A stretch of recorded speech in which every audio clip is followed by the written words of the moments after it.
नमस्कार, मैं संजय सिन्हा आज अपनी माँ के पिटारे से लाया हूँ एक ऐसी कहानी जिसे सुनकर जब मैं सोने जाता था तो सारी रात सपने में सोने चांदी की मुद्राएं छन छन बजा करती थीं।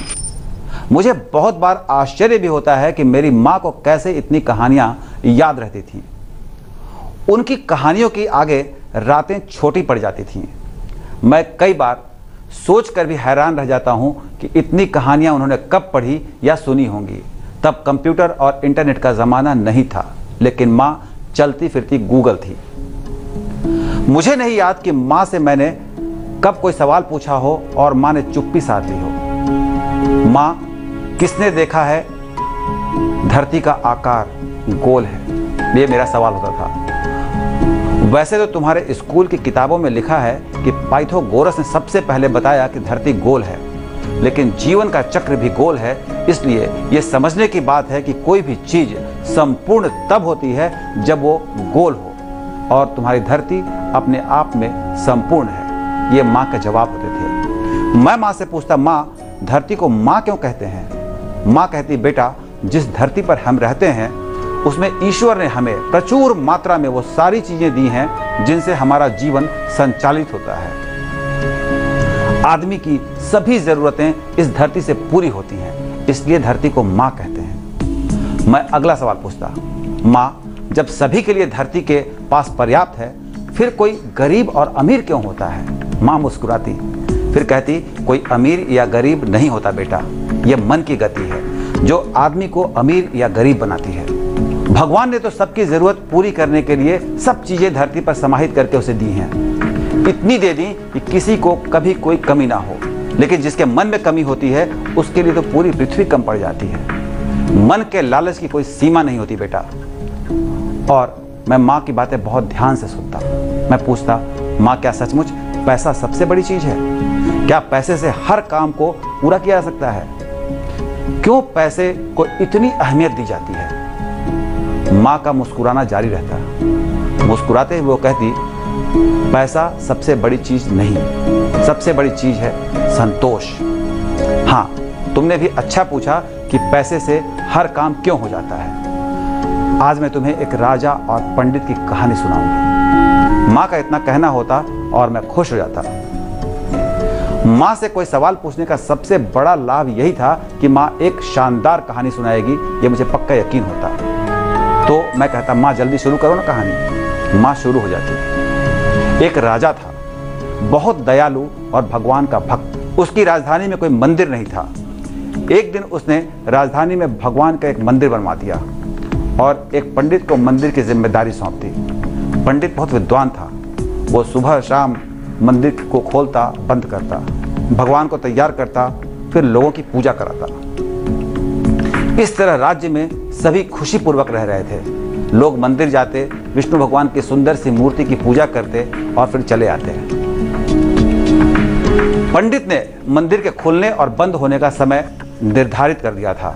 राजा भी रोज शाम को मंदिर जाता, पूजा करता और चला आता।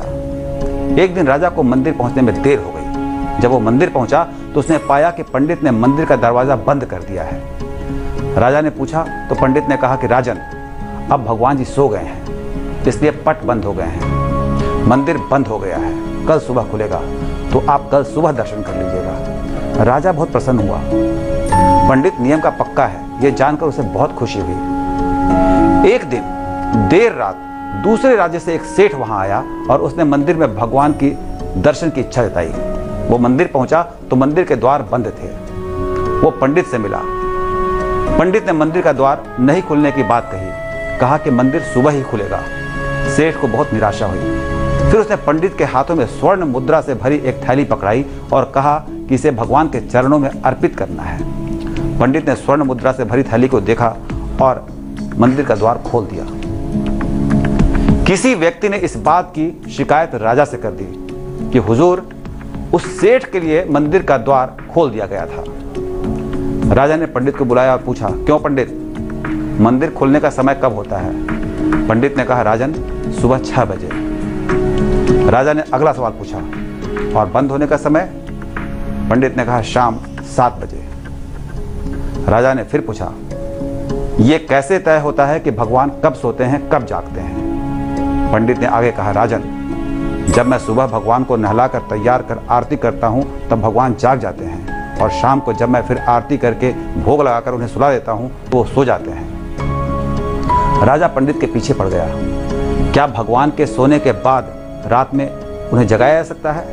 नहीं राजन, जब वो एक बार सो गए तो फिर सो गए, उन्हें कोई परेशान नहीं कर सकता। राजा थोड़ा कड़क होते हुए बोला, सोच लो पंडित, क्या भगवान किसी तरह नहीं जागते या कोई उपाय है?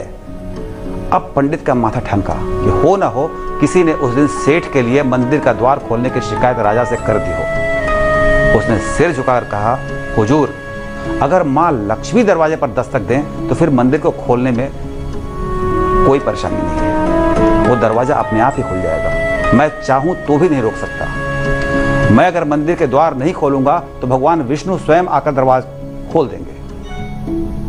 आखिर लक्ष्मी उनकी पत्नी है। राजा समझ गया, लक्ष्मी अगर दस्तक देंगी तो भगवान भी द्वार खोलने के लिए खड़े हो जाएंगे। माँ जानती थी कि मुझे मेरे सवाल का जवाब मिल गया है, इसलिए वो कहानी रोक कर ये देखने की कोशिश करती कि कहीं मैं सो तो नहीं गया। लेकिन मैं आंखें बंद कर सोचता कि सचमुच लक्ष्मी दस्तक दें तो क्या होगा। आप भी सोचिए, अगर लक्ष्मी दस्तक दें तो क्या होगा। सोचिए सोचिए। मैं तो चला, मैं कल फिर आऊँगा एक नई कहानी के साथ। अपने दोस्त संजय सिन्हा को फिलहाल इजाज़त दीजिए। नमस्कार।